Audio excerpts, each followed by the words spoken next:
Welcome to Check In with Jason Lauritsen, where we explore how to create human, connected workplaces that employees love and that fuel organizational success.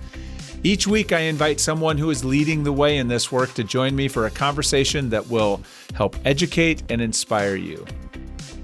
Today's guest is Halai Shukran. She's the Chief Operating Officer for Pluribus Digital, where she is responsible for overseeing people, operations, IT, marketing, and communications. As a leader, she's dedicated to maximizing organizational growth by aligning business and people strategies, which we're going to talk a lot more about in a few minutes. Halai, thanks for joining me. Of course. Thank you so much for having me, Jason.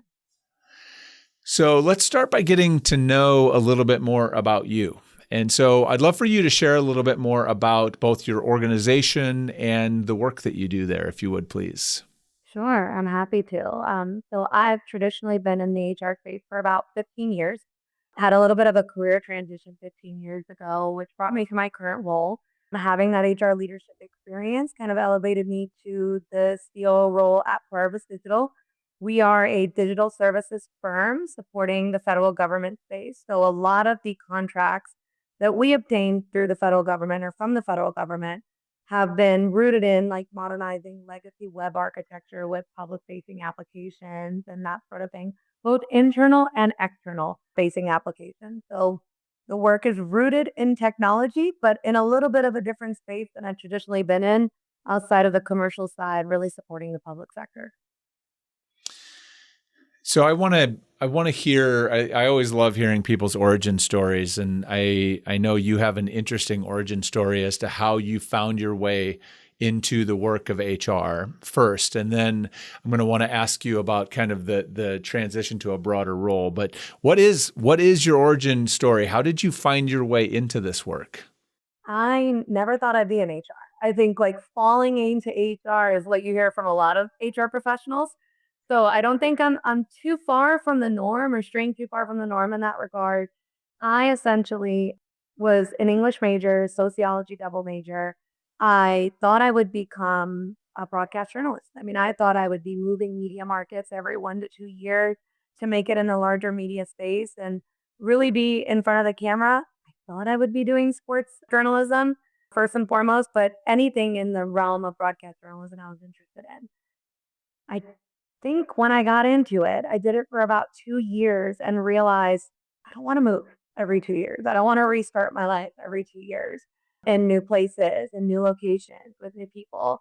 And so I was just kind of putting my feelers out there. What else is out there? I knew that there's an element of teaching that I enjoyed. There was an element of marketing communications that I enjoyed. And this is really where I truly first learned the power of network and community, and it came directly from my own family in the most like random of all places. One of my aunts was a nanny for a CHRO in the advertising industry. She worked for a company in Southern California, and my aunt just said, "Hey, my niece is looking for a new job. I don't know what you do." I truly don't. I don't think my aunt really even said what a CHRO was. And she said, "Hey, if you know of anything or if you have anything at your company." And they said, "Okay, great. Journalistic background. We'll bring her into Southern California. I'm located in the DC area to be a copywriter, like writing ad copy." And I said, "Absolutely not. That's not what I want to do." And I also know that's not enough to move me to California and pay for my life out there. But through interviewing, I think they saw potential for me to be a corporate trainer. And that kind of brought me into the world of HR, brought me into the L&D space first and foremost. And that kind of just started this like domino effect of me continuing to grasp on different areas of HR, getting me to full-fledged HR operations and talent management. Yeah, it is funny you say that, falling into HR. I certainly found it by accident. I hear that story so many times, almost to the point that like when someone says, "I always knew I wanted to be in HR," I find that to be suspect. You're like, really? Are you sure? Because I haven't heard that story very often. But there are people, I have encountered them that know, but most of us find it by accident. It's sort of passion leads us here. Exactly. I love the story too of like so your career was, sort of growing through HR to leadership roles. And then now you've taken on this new role a broader role beyond HR, which is actually another story you don't hear all that often. Honestly, you see more business people coming in to lead HR versus, people taking on broader roles. What has that been like? How did that happen? And what has that been like for you? How did it happen? That's a very interesting kind of perspective that I can share. I honestly don't know what the direct path to that was, but I can tell you what I've realized looking back has led me to this role. When I started in HR, like so many of us, also being a woman of color, I had severe imposter syndrome, right? I'm coming into HR, I'm coming into the L&D space, not really understanding the fundamentals of HR, not really understanding the fundamentals of L&D frameworks and thought leadership relative to that. But I knew I really wanted to learn everything there was about the business and learn everything about how HR factored into the business. That kind of led me to where I am today without even realizing it. I put business acumen and understanding the industry first and foremost, probably way higher than really understanding my day to day role. I thought in order to get people's attention, in order to speak people's language and have me, an inexperienced HR person, get people's ear and get their attention, is I had to really understand their work day in, day out, more so than I understood my own, so that I can easily apply it. I think the aspects of understanding the business, learning every industry that I've been a part of has led me to this space, but also the kind of the fundamentals of product management and being agile and adaptable and having iterative thinking also got me to where I am today. And so I think even in the teams that I've managed, I've always said, hey, really, really get to know your business, get to know its people, get to know its products, get to know kind of the inner workings of all the other functions, not just your own, to really stand out and shine so that people are listening and that people understand more of your world because you're speaking their language a little bit. I think that's kind of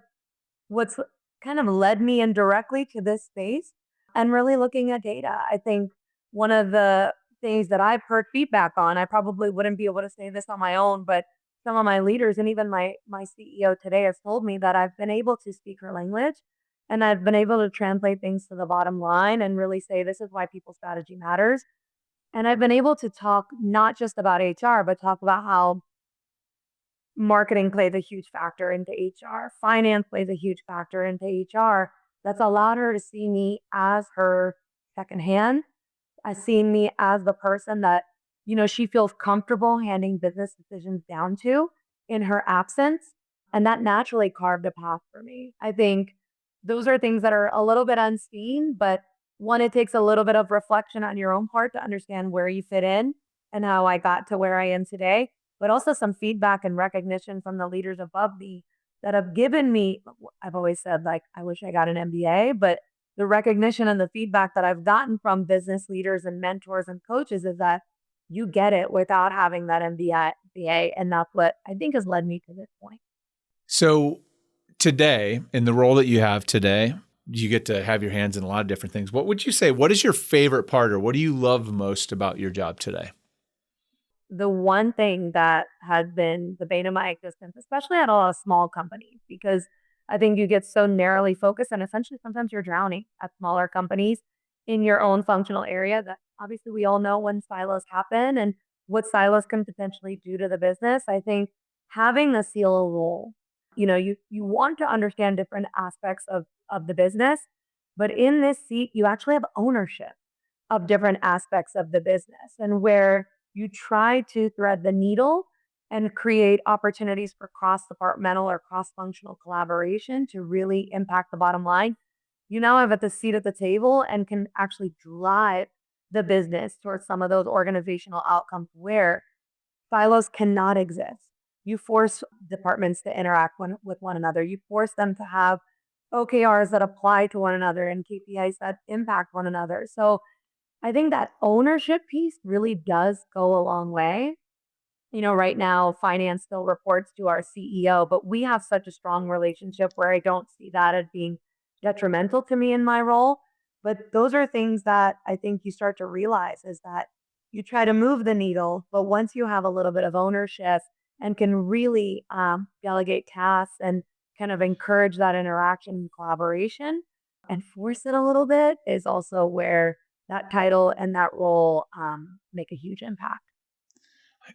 I love that. And I had this image come to mind as you were talking that's like this realization of like, hey, you see the silos and then you have this sort of realization like, oh yeah, those are my silos. And then you can take a sledgehammer and just take them down, right? Because those silos exist within my domain. Those silos are coming down. We're not having those silos anymore. So you actually can sort of eliminate those as opposed to having to navigate around or through them all the time.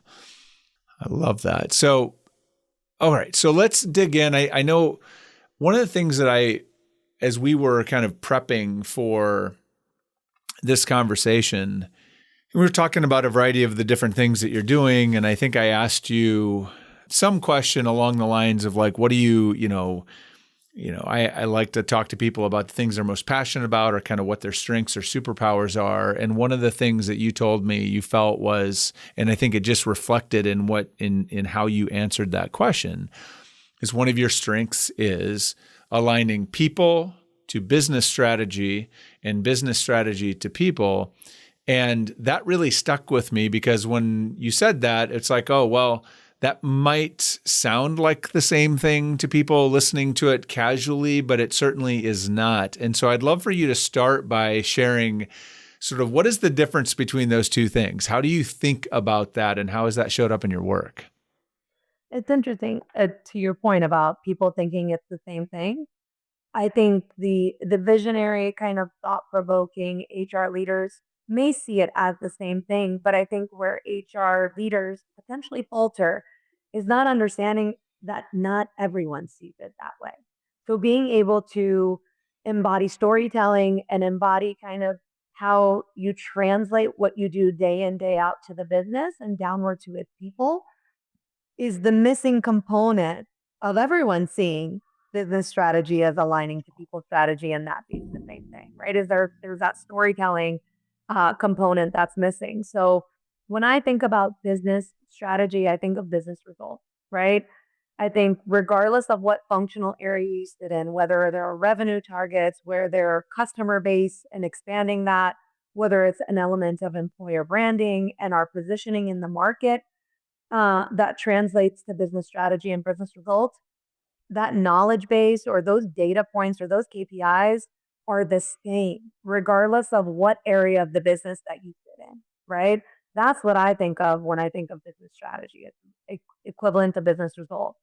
When I think of people strategy, I think of it as what are the elements of those business results that enable and mobilize your people to deliver the results that create value, right? So, how do you essentially put people in motion and support people to do the things that create that bottom line impact? That's really where people strategy shines, but it's almost like a subset of business strategy, right? Just like every other functional area. But I think the difference is that there's an element of mobilizing people to do the things that are impactful to the business. And I think it's a different way of looking at it. It's more of like a short-sighted lens into what the overarching kind of macro business results are. But there's an element of communication upwards and downwards that helps to kind of thread the needle between the two. Well, and I think that's the thing that I found most interesting in kind of your perspective on this is that you see that there's sort of two alignments going on. There's an alignment, like you said, going up, and there's an alignment going down. And so I would love to like pull that apart a little bit and talk about that. So when you say an alignment up, I'm assuming that is how do we align people strategy to business strategy? Is that correct? So talk me through some, like, what does that look like? Let's talk about some of how do you go about doing that? What have you learned about how to do that effectively throughout your career? I think it's like essentially like understanding the sales approach of HR is really what's been very impactful to me. I think people think sales and are like, whoa, that's way different from what like the characteristics or the behaviors that an HR leader should embody. But when I think about sales and marketing, because I think it's two things, you are able to say, I'm going to use recruiting as an example. We have this headcount need and or need to streamline operations within this department by either downsizing the organization and adding maybe some more effective AI tools or technology to support some of that downsizing. But we need to retain key talent here because they're the ones that impact our product in this way. That is really what I mean by kind of translating HR people strategy to business results. Is like really being able to say, this is effectively what the business needs. This is what we need to do as a result of it. And this is the positive outcome that would drive revenue, that would drive an increase in our customer base, that would drive our market value. But it's not just saying we need to hire 3 people, period. It's that we need to hire 3 people. We need to scale up by 10%. We need to scale back by 5%. Because we also understand the numbers, we understand the strategy of the business, we understand where we're ready to make investments, where we're ready to cut back. And so you're rooted in things that I won't even keep it to the executive team. I'll just say rooted into the pain points of the CEO and the ownership team every single day. And so you're able to say, this is why or why not something has to happen. And I think it's not rooted in, we need to launch an engagement survey twice a year because that's how HR functions manage their day-to-day initiatives and operations. It's because we've seen an increase in turnover. We've also made a lot of changes this year. An engagement survey would be beneficial for the following reasons, because you want to retain more people year in, year out, and you want to see what the impact of all the changes that you made or investments you've made in a business, and you want to get that feedback directly from the people. So I think there's 2 different ways of saying the same thing, but it becomes less rooted in, this is how an HR function has to operate. It becomes rooted in, you actually need it to operate this way in order for your business to run effectively. I think that's really important for people to understand that, because that was sort of an aha for me too. I think we chatted a little bit about that, is that so much of the resistance that we get to HR initiatives or HR technology or HR programs is often just because from an HR seat, we're telling people what to do, or we're directing them on things that need to happen, but they don't understand why. They know it's more work. They know it's more investment. They know it's those things, but they're not sure how that investment of time is going to have any impact on the things that actually matter to them, right? Or that they're held accountable to. And that translation is so important. And so I love that you're helping us think about articulating that. Like, it's not just about what needs to be done, but it's really answering the why question in context of what the business needs. At least that's what I'm hearing, or what the business is trying to accomplish, or what that particular leader is trying to accomplish in their business or needs to accomplish in their business. Yeah. Did I get that right? That is right. And I think that's part of the reason why I say understanding sales and marketing behaviors is so critical to the success in HR. It's because at the root of it all, what you're doing day in, day out is understanding what people's needs are and conducting a needs analysis. Similar to how a salesperson goes to market and understanding their customer base and saying, instead of leading with, you need this, it's leading with, tell me what would be the most beneficial for you. If you can have a magic tool or a magic system or a magic opportunity to impact your business in a positive way, I'd love to learn more about that. And then I'll say, okay, maybe this could be helpful for you, right? And then on the other side of that, there's a storytelling component, right? Like understanding what your pitch is, understanding that you're catering that pitch based on the needs analysis that you just conducted, and maybe always sprinkling in data to support your cause, right? Like, this is why you need this. And this is why if you don't do X, it could be detrimental to your business. So I know sales can sometimes seem like scary to HR people, but that's the root of it. And those are the behaviors that I would love all HR leaders to embody. And that's where like understanding the business really comes in. Yeah, it is ultimately, I think that I'm assuming you would agree with this. What I found is that the higher you get up, every promotion you get in HR, the more of your job is about influence, the more your job is about understanding what's going on with the organization to identify where there's needs and where there's pains and all those kinds of things. And then building relationships. It becomes less and less about the day-to-day execution and more about the work that you're talking about, which is that needs analysis and telling the story to help people do the things that will help them accomplish what they need to do, but they may not understand why they need to do it until you help them see it. Yeah, and help them fill in those gaps. So I'm curious, I think there's the one piece, which is if it's an acknowledged need or you can get them there through telling a story or sharing some data and that sort of thing.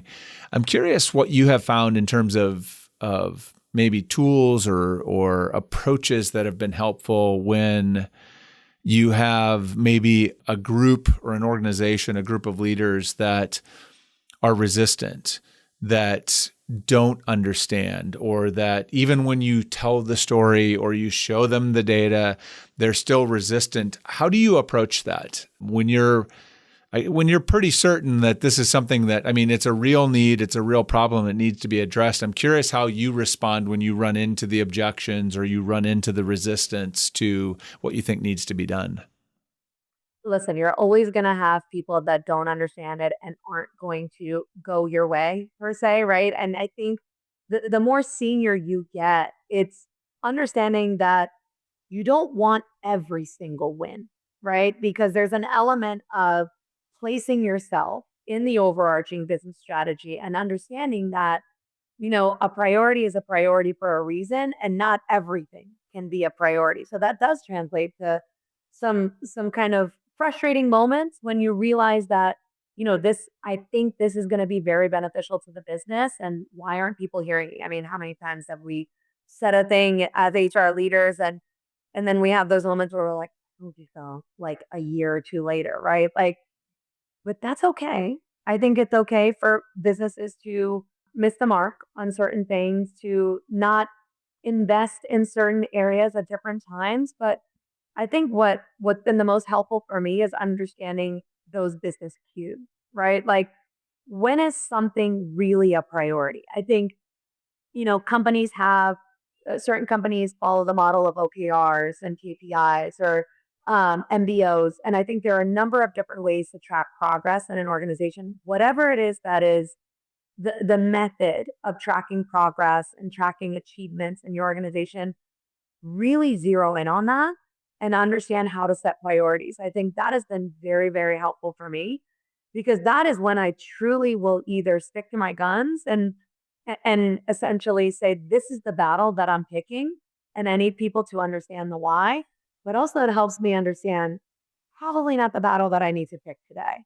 And it's okay if people don't see it. But it also may create opportunities for me to find allies elsewhere in the organization that may or may not see my vision, or maybe that their vision is more aligned to my thinking.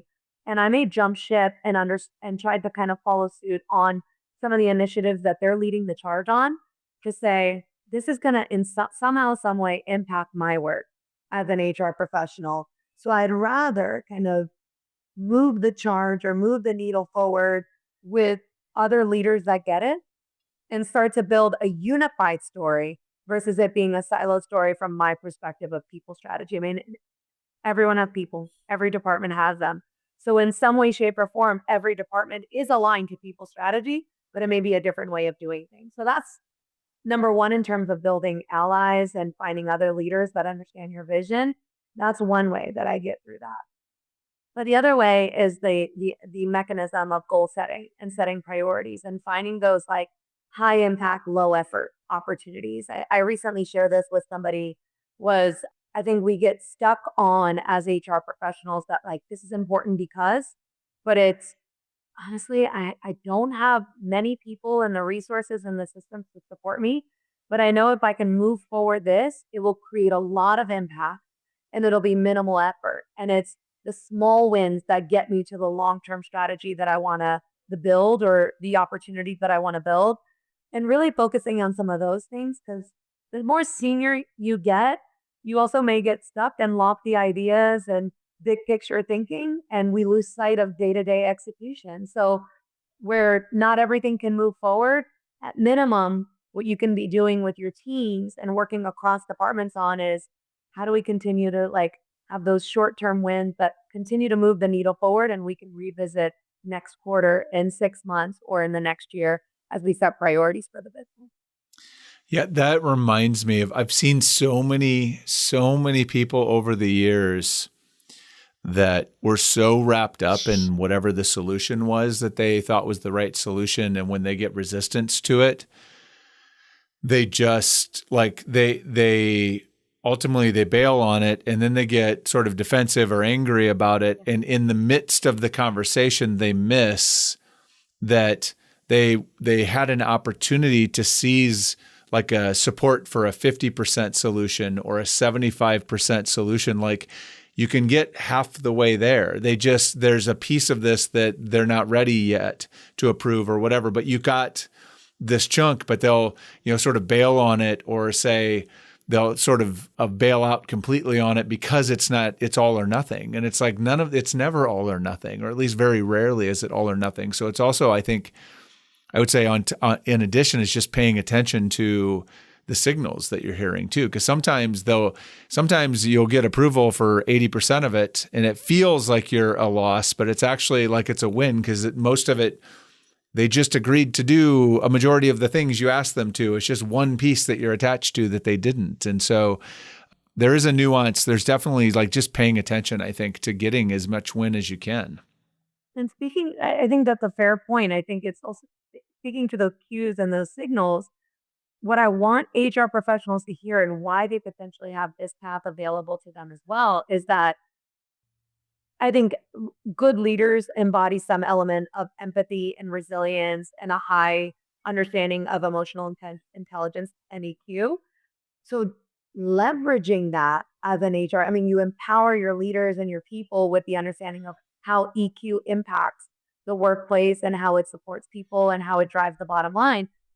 Leverage that as an HR leader, because I think one of the things that I also find myself doing in my role and at other organizations that I've been in the senior leadership seat is I also then translate why things have been a no to other business unit leaders, right? Like, hey, I want you to hear that this isn't a loss, but you have to understand that our CEO and our CFO are thinking in this way. We just went through a RIP, we just did this. And so understanding the finance of it all or understanding the business things that are happening and how real it is for the people in the other seats may make people understand why it isn't no, right? It's like That's right. Using that empathy and that EQ to your advantage to also be kind of the connector and the influencer among other business unit leaders, which ultimately helps you in your role as well. But it also helps you understand like why things happen and why they don't. And you never know. It could also make you that like second tier decision maker for the CEO and help them see list that. Yeah, absolutely.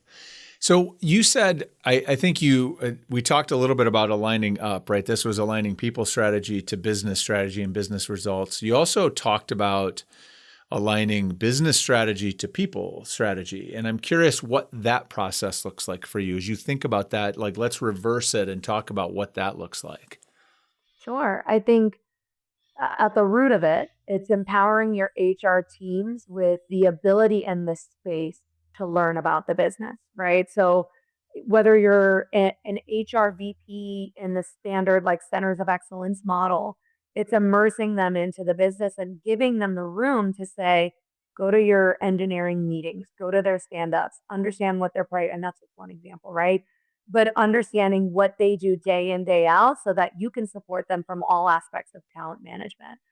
So it's giving them the space to do that, but also encouraging them to essentially explore other areas of professional development outside of the HR landscape, right? Like, what are they doing to increase their business acumen? What are they doing to understand their industry? How are they engaging with content and or webinars and or professional development opportunities that give them the business acumen that they need to be successful in their role on top of, understanding compliance and understanding kind of the changing landscape of HR and how to be a thought leader in talent management or talent development or people operation. So I think that's one element of it. I think the other side of it is regardless of what position that you sit in, I think where L&D teams falter at organizations overall in their support of people is not giving room for people outside of sales to understand the product and the business, right? There's such a huge focus on, for example, technical product marketing and that sort of thing for people to understand the product, but put an engineer at the forefront of that. Put a finance person at the forefront. How much do they know about your business to really be able to understand, okay, this is why these are our corporate annual objectives each year. I know I can connect my role to the bigger picture regardless of what seat I sit in. If I have to translate our products and what we do and have to be really well versed in our elevator pitch as a salesperson, doesn't matter. You could be anyone. You could be attending an HR conference.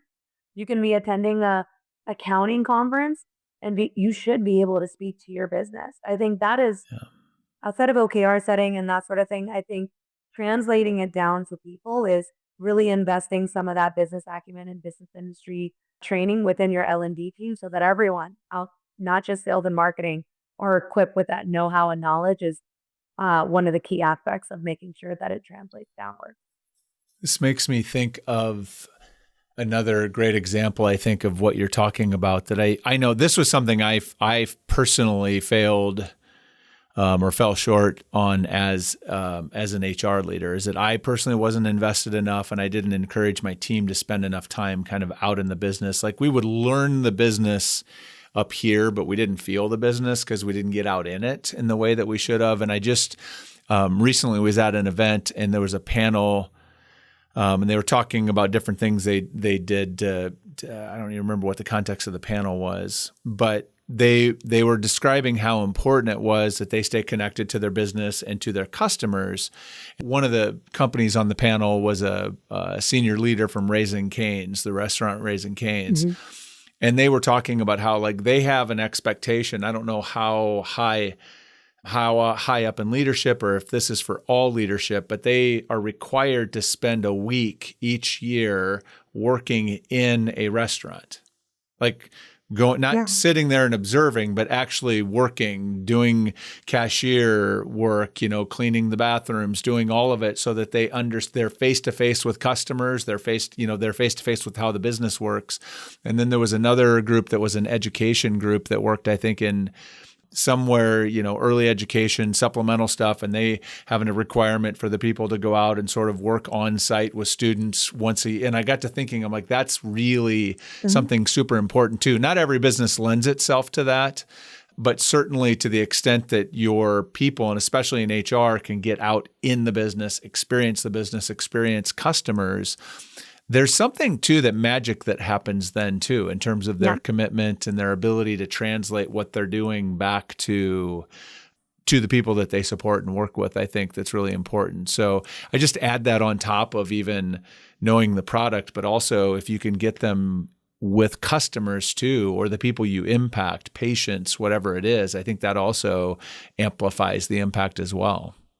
Yeah. And there's the kind of the vocational training kind of aspect of like rotational programs that can exist in companies. And that, to your point, some companies have the opportunity to afford that experience to some don't.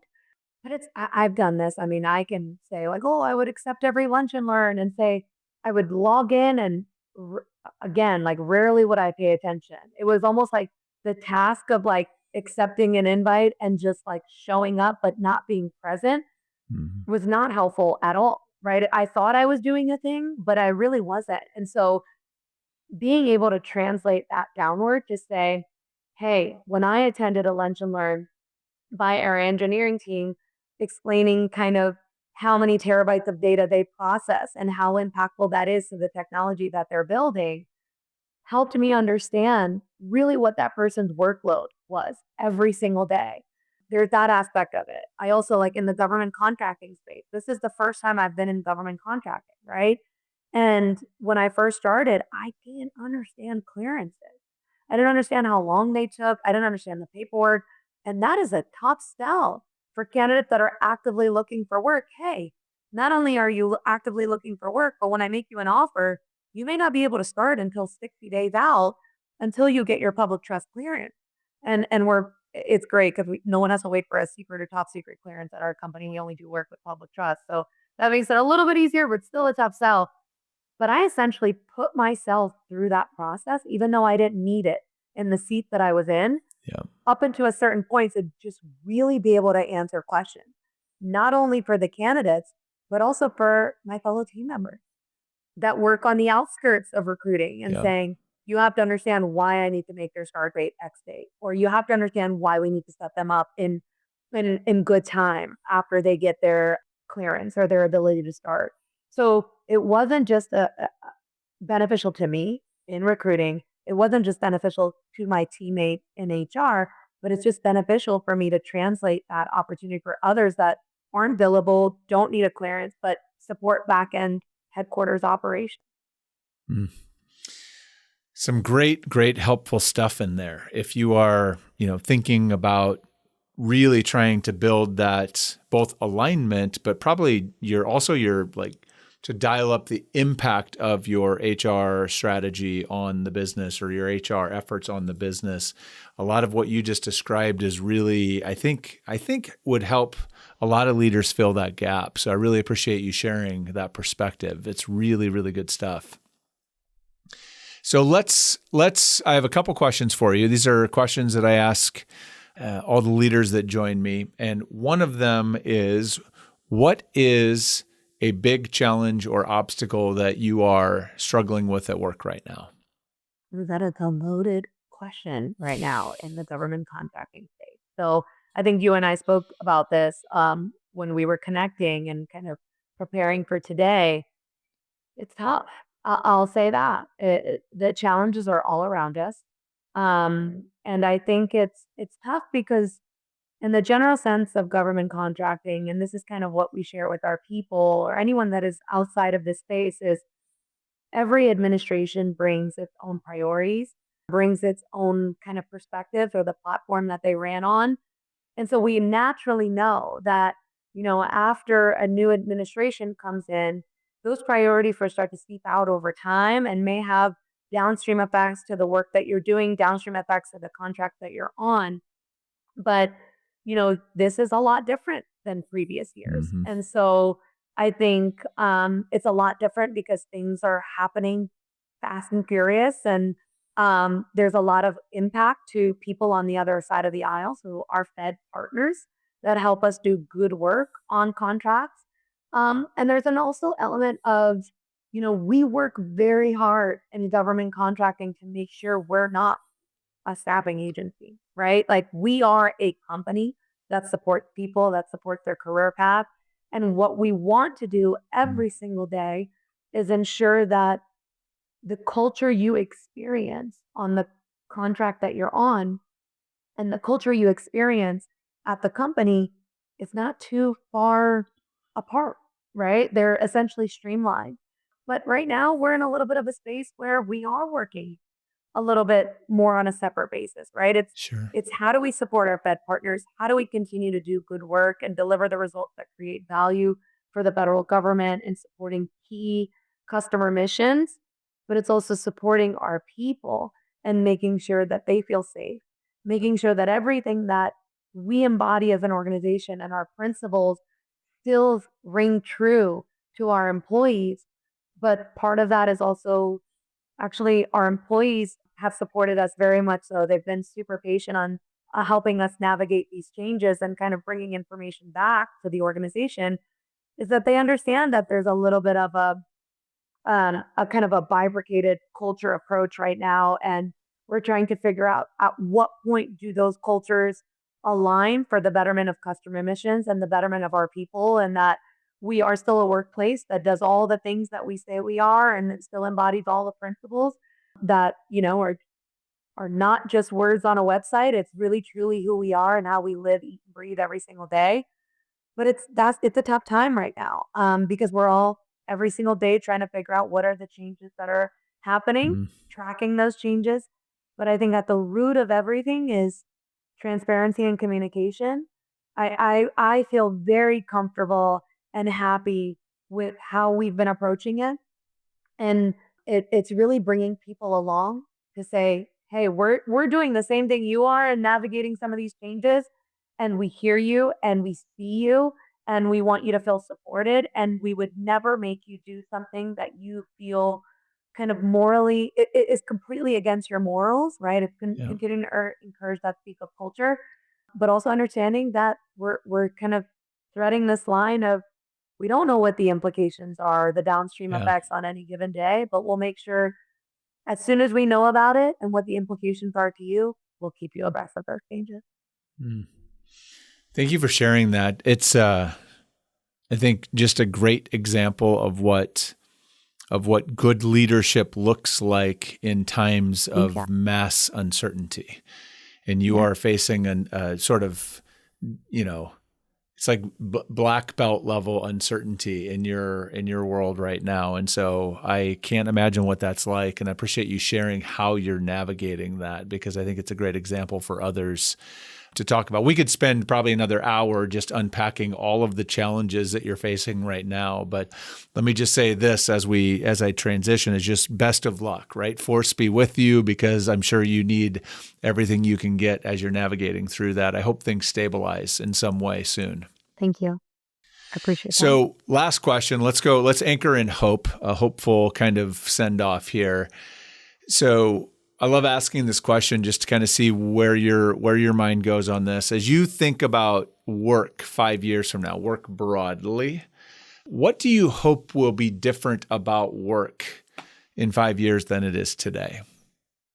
I think we're in a place of, we've always been in a place of rapid kind of technological change and advancement and innovation. And I think where organizations have faltered is not understanding kind of how digital transformation or technological changes can still be rooted in purpose and value for people, right? I think I want us, if I look back, I mean, you think about what's happening in the world right now and what some of the changes that are taking place in the US that can impact the workplace. I mean, I don't want to say it's going to negatively impact it, but people are feeling emboldened, right? And it's Yep. kind of driving us a little backwards in the workplace. But where I'd love to be is that some of the things that allowed HR to be at the epicenter of strategy and results in 2020, we continue to shift the needle forward and start to understand that, with technological advancement and striking the right balance of purpose and AI or systems or whatever, creates an environment where people feel empowered and emboldened by the technology changes, and it creates an environment where they can adapt and grow, but it's still rooted in well-being and diversity and job satisfaction and what is truly engaging for people. I think we've just seen this seesaw, right? Like where things are on the rise and we start to see kind of positive momentum, and then it starts to dip down. And, there's this kind of,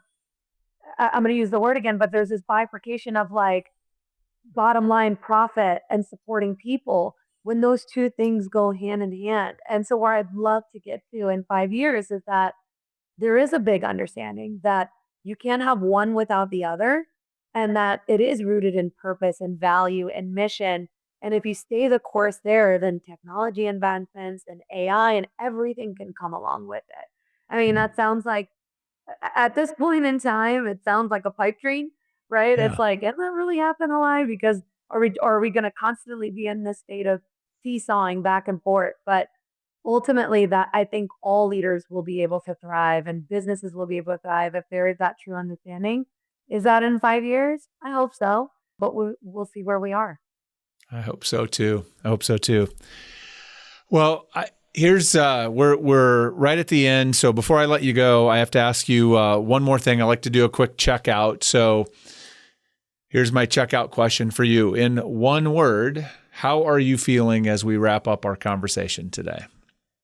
How am I feeling? I think for me, it's literally just essentially Ooh, one word. This is tough, Jason. You're throwing this at me. I'm feeling hopeful.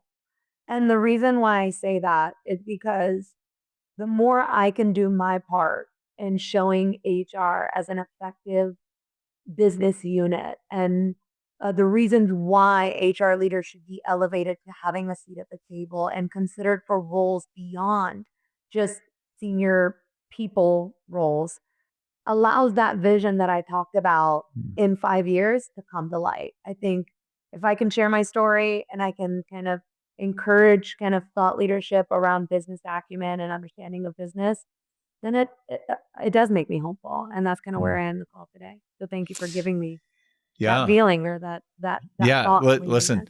you did all the work. I just got to bear witness to it, and I would say my one word is resolve, because just based on your example, listening to your story, knowing where you're at in this world or in this work right now, if you're able to rise up and lead through this, given where you are in the storm, the rest of us can certainly do so from our seats. That is certainly probably for most of us a lot less treacherous than yours is on most days. And so I really appreciate, and I wish you the best of luck in that. Halai, this has been great. A really good conversation. I think a different kind of conversation than I often have, but I think that's really helpful, because if we can't find the alignment, it's hard for us to find the impact. So if people want to connect with you, where might they do that? What's the best place to find and connect with you? I think definitely find me on LinkedIn. I think that's the best avenue for connection and some deeper conversations. I'm always willing to have that with folks.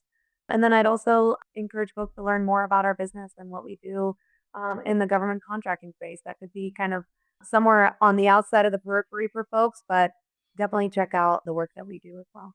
Awesome. Well, I will include the link to your LinkedIn profile in the show description, so people can find that easily. And I hope that we will have another conversation before too long. I really enjoyed this. I appreciate it. Thank you for listening today. I hope you can take some of the insights and advice and tactics that Halai shared and put them to work so that you can better align your work to the business, and you can better align the business to your work to really propel your organization forward. And please remember to check in with those that matter most to you today. It may be the most important thing that you can do. Until next time.